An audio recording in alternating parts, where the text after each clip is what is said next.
Hey all, Sean Maloney, Digital Business Masters, another DBM Strategy Call every Monday midday. Glad to see everyone here. If you're here on YouTube, great to see you. Hit us a bell, hit us a like, subscribe, get us up that algorithm and help us to make sure that we get this message out to as many people as possible. We're 12 years into this process now at DBM. As a company, as an academy, we're about 5 years in, because once we understood for ourselves how to do this and create a difference in our own families, in our own lives, in our own households, then we determined that we could go out there and help the world. And that's what we attempt to do every single week with a very strong group of experienced, globally connected, global coverage coaches, very, very successful in a very, very tough industry. Very, very, very tough industry. But it's okay, because it's not going to be easy to make a difference in your life. So to help other people make a difference in their lives is even harder. But that doesn't stop us trying. Okay? If more people got out there and tried, the world, again, would be a better place. So that's the mantra of DBM. In terms of what we do, we're not here to give any financial advice. Obviously, we cover financial maneuvers and what's going on with financial technology, all the rest of it. But that doesn't mean we're giving you any advice. It's not our job. We're not interested in giving you advice. We're interested in always seeking financial education. That's the trick. How do we do it? Well, we've built over many, many years, lots and lots of relationships and connections with lots and lots of companies that are early adopters in understanding how to interconnect the power of the many. And that manifests itself as a value proposition in a token or a coin. That's what we all have as ownership, irrefutably, decentralized on the blockchain. And as these companies go through the motions of growing into what they are doing, which is just solving problems for other people, that's all businesses do, then revenue comes in, that creates equity on the value of the coin, and we leverage that independently as owners of as many different companies as we want. Imagine in 2006, in the early days of the internet at that stage, if Facebook had allocated one token to every single Facebook user, as opposed to just the VCs and the owners and the big companies. Imagine if that had been done with Amazon. Imagine if that had been done with Apple. Just one token. Well, in the late 2010s, early 2010s, I should say, late 2000s, we figured out that we could do that. And we figured it out through Bitcoin. And all we've done is repeat that over and over again. Now, doing that is very, very difficult, obviously. But as time goes by, you get more and more relationships, more and more sophisticated, and more resilient to knowing that if you're going to take part in something that's worth pennies on the dollar, but you can see it's a very good idea, and you get involved, many people get involved in the early days in this space through marketers and networking and all the rest of it, and they'll get very excited very quickly. They'll FOMO in, they'll buy huge amounts, they'll throw in loads and loads of cash. Oftentimes they've got into the 40s and 50s and they realize they need to do something quickly, and they go way, way, way too heavy. And then they don't even keep up with it. They just throw everything away. So if you understand the technology exists for you to have an immutable ownership of as many different value propositions as you wish from the comfort of your laptop, think about what you were able to do in that regard 30, 40 years ago. But if you're able to do that, then first of all, understand what it is you're doing. And know that it's not a straight line. There will be challenges. But most of all, if you do start the process, don't stop. Seek the support to carry on. This is why DBM is so successful, because all we do is take traditional business mentality and skills and bring them across to digital business, but do that on a globally interconnected, limitless value proposition, all the while building our balance sheet on Bitcoin. So if you've never heard this before, you've not watched the prior videos either through YouTube or through the Academy itself, then that is in a nutshell how we create the equity and the yields, the cash flows, in order for us to build our own digital businesses as big as we wish, as big as we wish. So that's it in a nutshell. To get the support to do that is very important. Lots and lots of people will go in first. They'll go straight to systems, hope for the best, try to buy success, and then think, oh, this is actually more difficult than I was led to believe or what I thought. Maybe I should go back a couple of steps and get the mindset and the skills in place. That's where most people are in 2025. The more sophisticated people we're now working with from 2025 onwards are listening more carefully and saying, no, do you know what? I am going to put some time into my mindset and skills. I am going to read. I am going to study. I am going to look at the landscape of those 14 different industry sectors. I'm going to look at all the businesses involved. I'm going to find out what's resonating with me. And then I'm going to start putting in some investment. Whichever one of those two churches you are, doesn't really matter. What matters is that you understand where you are and how you need to sometimes go backwards to go forwards, especially when it comes to skills. So the reason we've got this landscape set up these days in the academy, and from a subscription point of view, is you're going to be looked after at the different levels, and you've got to be man and woman enough to look at yourself in the mirror and say, actually, no, I do struggle with that. Where do I need to improve in 2025 that I didn't understand in 2022, 23, 24? That's why we structure it like this these days. And that manifests itself most powerfully inside the system subscription with the hub, the DBM hub, because you can access in the peace and, unjudgmental area of a forum of people who are all in the same place as you, who want to help each other out. Doesn't get any better than that.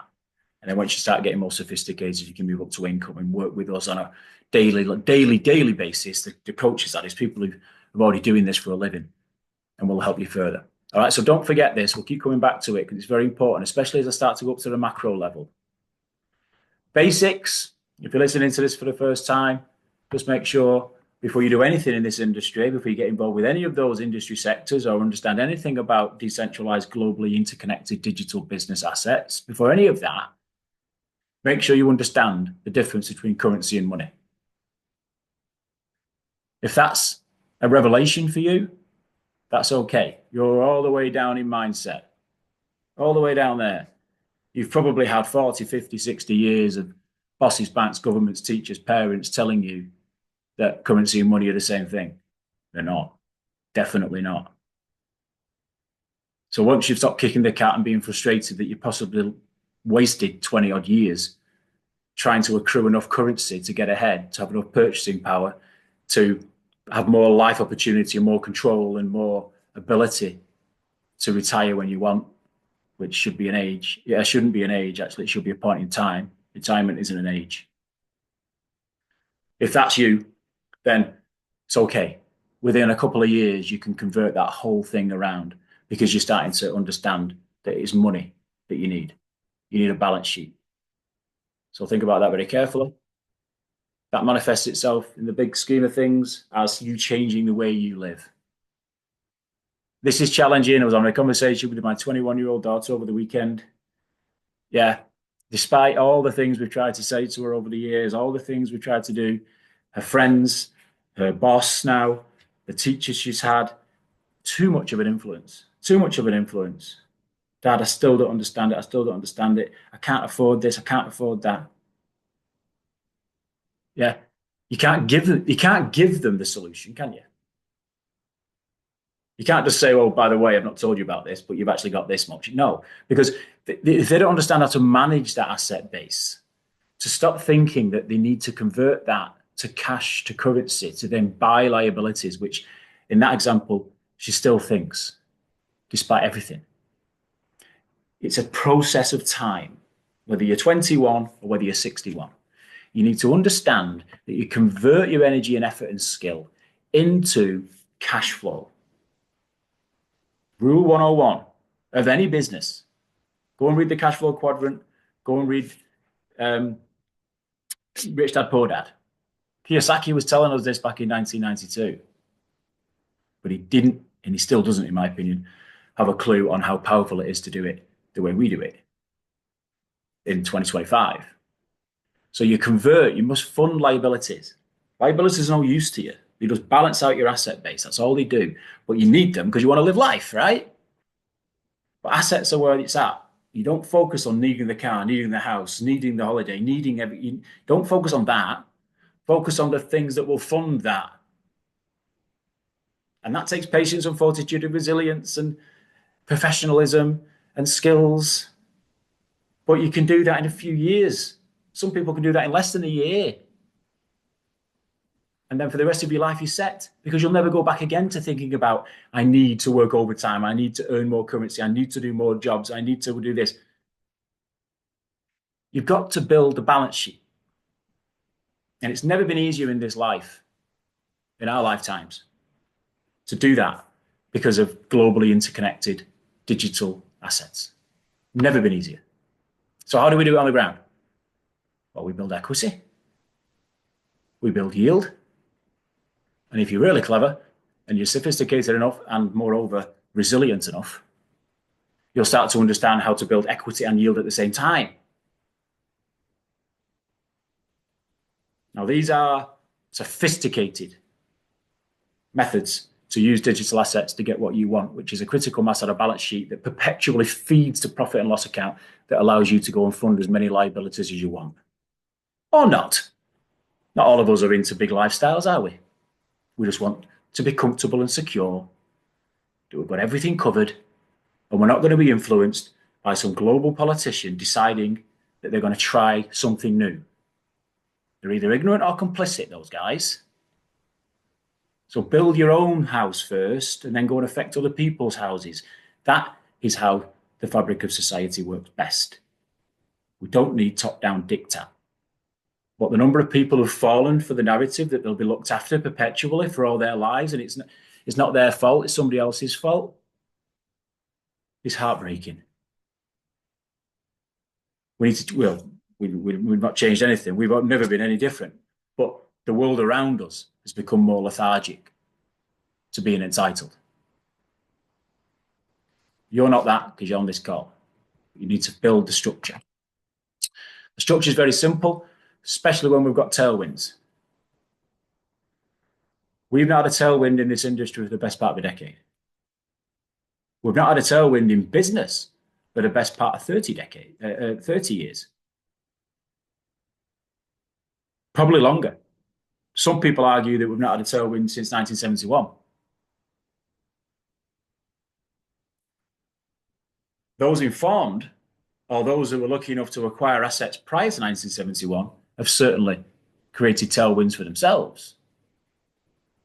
But for the average person on the street, it's been an attack all the way up against the wind, every single year, every single decade, until a storm hits every decade and they have to go and rebuild the boat and start again, if they've got the resilience to do it. What do most people do? They give up and they get washed up. I'm sad to say. Now we have tailwinds, not just in what's happening around the world as they work to reset currencies and they're auditing Fort Knox and putting, the LBA on the hook, happening right in front of our eyes as we speak right now. Not only is that happening, but because we've had the fortitude and foresight to be able to see sound money a decade before anybody else, even the governments, we've now got a situation whereby we own assets that are allowing us to see profound increases in valuation compared to fiat. We're so sophisticated, we don't even think about fiat. But obviously we need to interface to live life still at this moment. But it becomes less and less and less of something that you think about as your balance sheet becomes bigger and bigger and bigger. And then all you've got to do is think about how to reallocate it to create the cash flow to live whatever lifestyle you want. That's what's happening as we drive assets through loan to value through into however many different combinations of income you wish to command. Think very carefully about USDT smart contracts compared to altcoin-based businesses. They're very, very different things. But you need them both, in my opinion, because you need to offset them off each other and reallocate. That's how you do it, right? Many of you on this call are doing that with the second most valuable digital coin on the planet right now. You've got Bitcoin for sure, but you've also got the second most valuable digital asset in your pocket right now. And it is very easy to leverage. Very easy. That comes back to USDT, creates yields on OTC and over on Forex. And as that comes through steadily, we reallocate that back to Bitcoin. We collateralize, we go back up to altcoins, we accelerate collateralization, and we come back round again to stability in USDT. Repeat. Very simple, works a treat, it's worked for years. Is it always a straight line and easy to press button and walk away from it? No. You've got to wake up every day and run it like a business. Does it change and adjust and shift? Do you have to keep up with your machine as it evolves and improves and becomes better? Of course you do. What did you expect? You're running a digital business. Or you're not. If you're not, you're not. Just lock it up and walk away or sell it to somebody else. But if you're serious about getting to the levels I'm talking about, whereby you have the freedom to be who you wish to be, you have to build a balance sheet. Now, let's have a look at what's been going on to give all that some relevance in the big picture.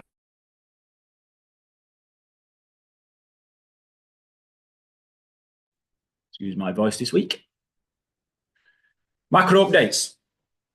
Now, arguably, I could do this session by putting all the macro updates at the very beginning and then explaining, with everything I've just been talking about, why we do all those things on the back of what's going on with global politics and global economics. It's much of a muchness. Everything we're going to cover now is the tailwind.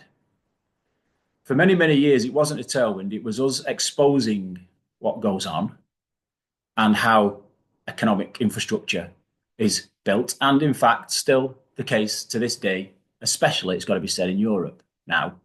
It used to be the US that got prodded and picked on, right? But they've had a massive shift, thank goodness.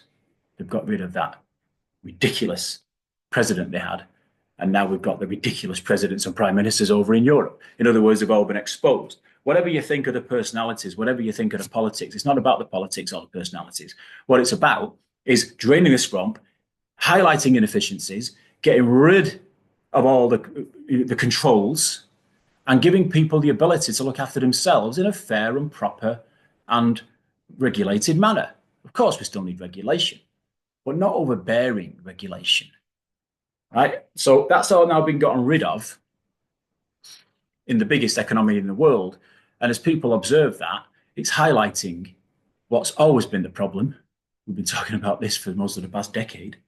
And now that's infiltrating across the world, especially, it's got to be said, over in the Middle East. And then that's all connecting and coming back full circle, ironically through Russia, to show up the Europeans for what they've been up to for most of the past 20 years.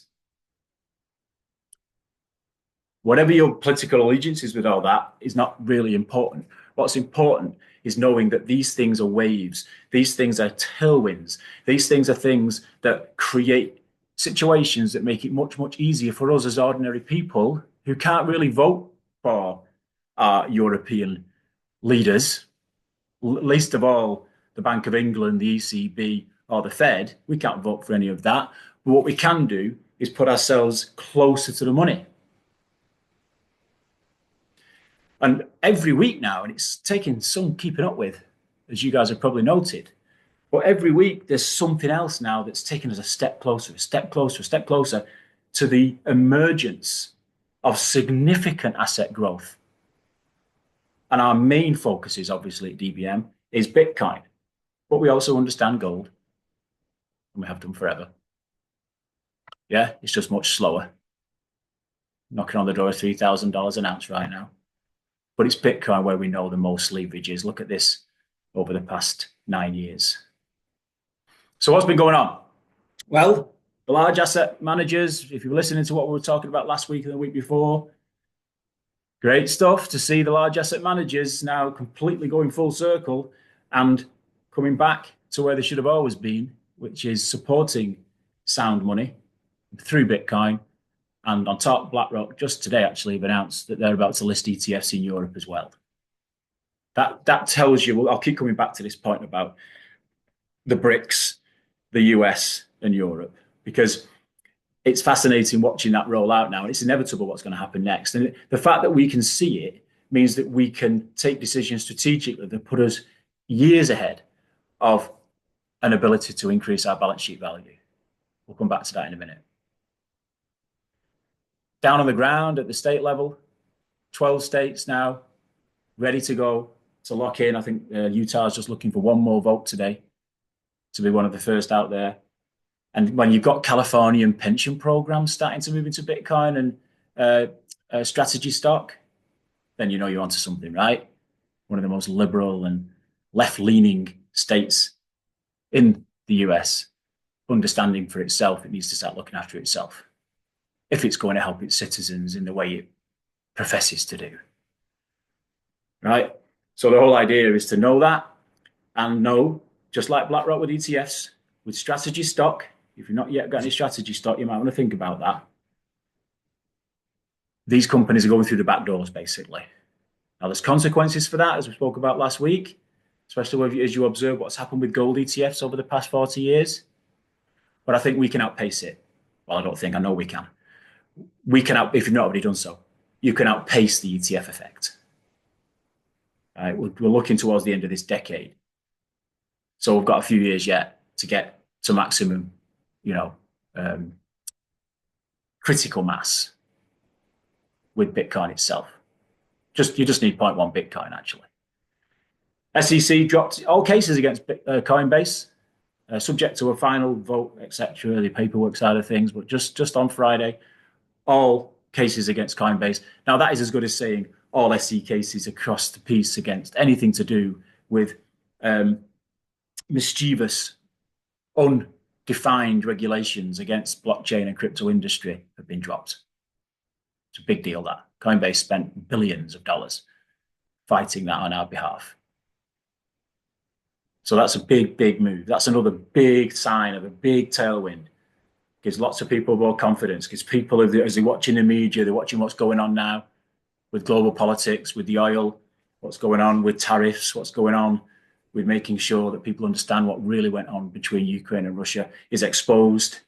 You'll find a lot of normal people start to listen more to this message, which is why we're on YouTube these days.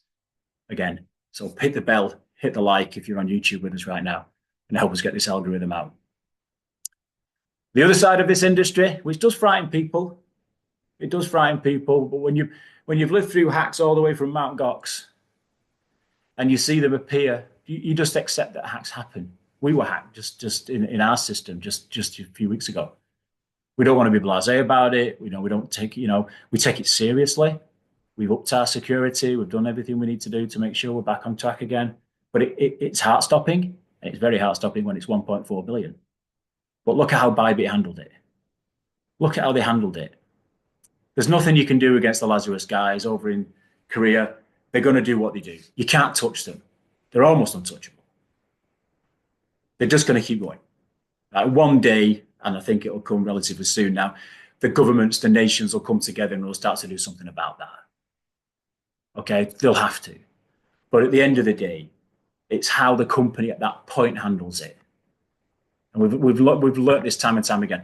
The one back in Binance a couple of years back, 2019, 40 million, that felt big at the time. But the main thing from a private point of view that guys have got to think about from your own personal point of view is don't ever hold excessive amounts of assets on hot wallets or public exchanges, centralized exchanges. Just don't hold large amounts, whatever large amounts means to you, right? Everyone's got a different perspective on large amount. Just try and keep it off hot wallets and off big centralized exchanges. Yeah, have it working somewhere for you or have it on cold storage. That's the main message there. But the way Bybit handled that Ether attack, fair dues to be fair with you. He was live on social media, the CEO of that particular exchange over in Singapore within hours and keeping everyone updated. And all withdrawals are still there, liquid. It's still liquid. All the reserves remain in place. They've actually recovered most of those reserves. And we used the reserves to recover most of the loss, I should say. All right, don't make it any less galling, but you're not going to get away from it.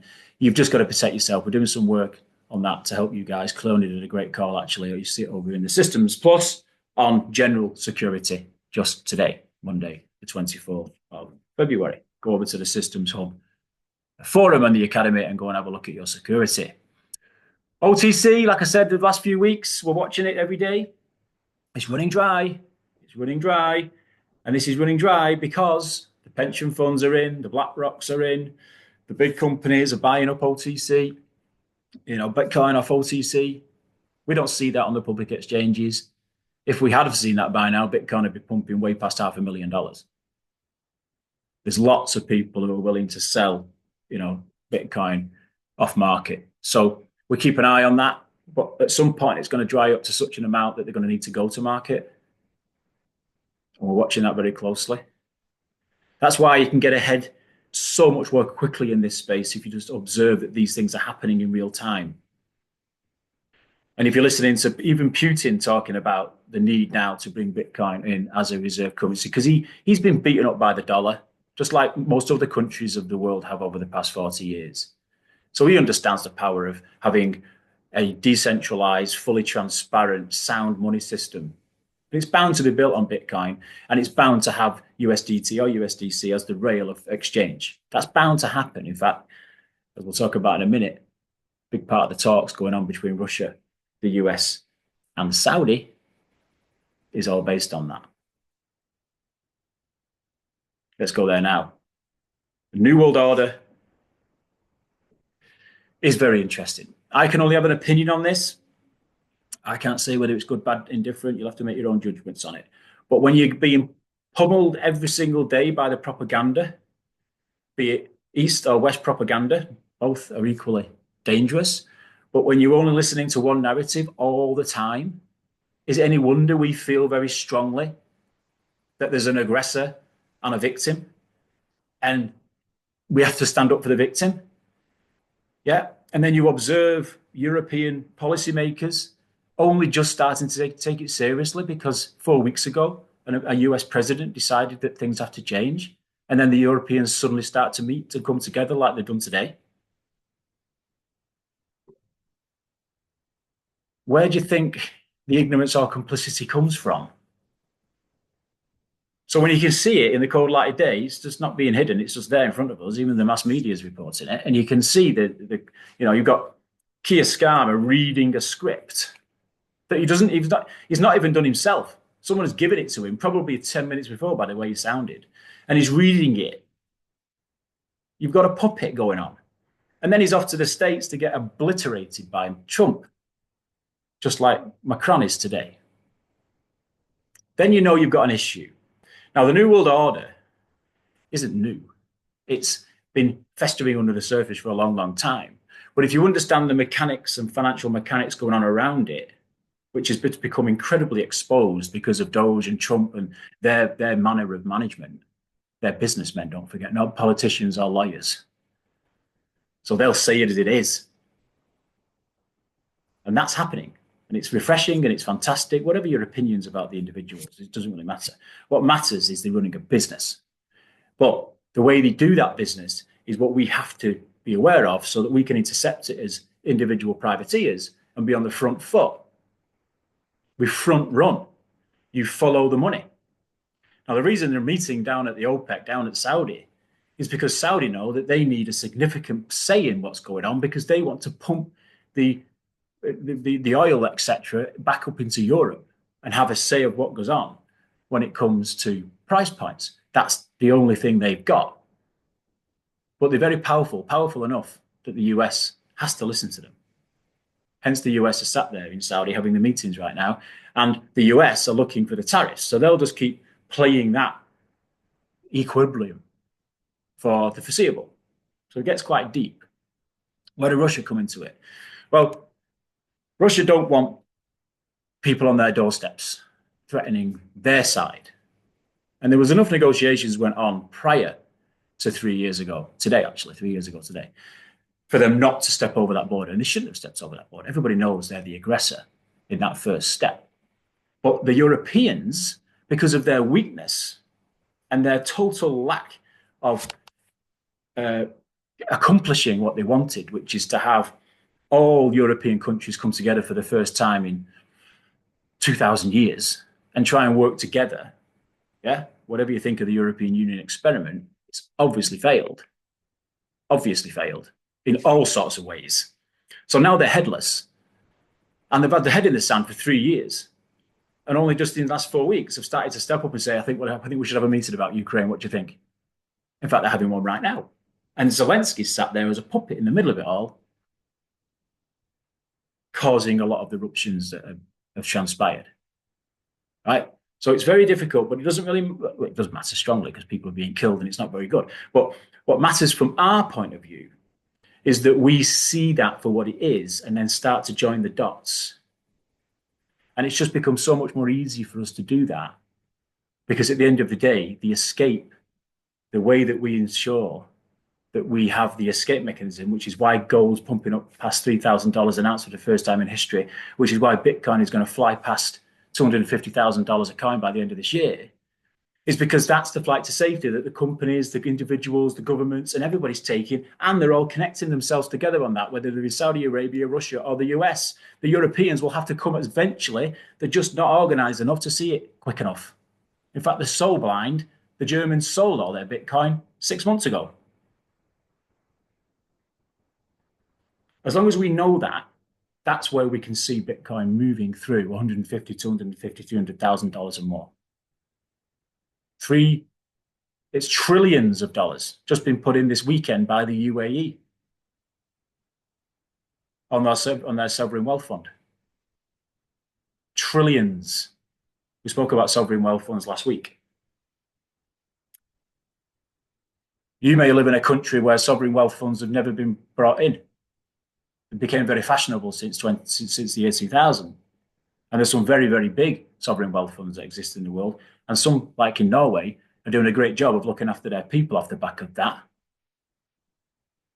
If you live in a country where that's never muted or spoken about because of the short-sighted nature of politicians who are basically lawyers, and they have no imagination, they couldn't run a bath. If that's where you live, it doesn't really matter because we interconnect with the entire infrastructure through blockchain anyway. That's where Bitcoins come from. Once you understand that, you can start to move forwards. Now, last but not least, this part of this session, it's a bit of mischievousness, it's a bit of fun, but it's a very serious thing that Trump and Musk, if you listen to what Trump was talking about on Saturday, Trump and Musk are now going to go into Fort Knox to uncover whether the gold is there or not. Now, it's highly likely to be there. You know, the world's not that corrupt. I'd hope I'm not wrong. But the idea that they're doing that, and the idea that for 50 years, if I'm not mistaken, I think it was 1974, I think, that the Fort Knox was last audited, let alone the gold in China, let alone the gold in London. Why? What have they got to hide? Now, the fact that people through Doge and through all the things that are going on right now in real time, and millions of people have now just been made aware, oh, I didn't know the gold in Fort Knox hadn't been audited for 50 years. Hello, Senator. Hello, MP. What are you doing? Well, Musk is going to go down there and do what Musk does as a businessman. And he's going to open it up and say, yeah, it's here, or actually, no. Now, what do you think it's going to do to the momentum that gets created as people start to realize they want more and more visibility and transparency on the money that's theirs anyway? It's the people's money. It's the people's gold. Will people finally get out of their lethargy and start to care? I guess we'll find out. So that's where we're at. Okay, this week, be more coming next week, I'm sure. This coming week, it's a fascinating time to be alive. Again, if you want to keep up with this, not just understanding the big picture and how it interfaces with other decisions every week you make, but what you do to make sure that you get supported in doing that, then you're more than welcome to come and work with us every single day of the week, especially in the workspaces and what we do over in the DBM Hub. Okay? And if you want to go to the next level, whereby we go into detail now, which is the second part of this call, where I talk about the actual things you need to be focused on in all those 14 different sectors we just spoke about, where we actually go and make money every day. Not just talk about global economics and then hope something works out. We actually go and do something now, today, this afternoon. We'll be making sure that things are done. That's the next part of this call. If you want to listen to that, then we'll see you over in the Systems Hub for the recording. Thanks very much. We'll see you on the next call.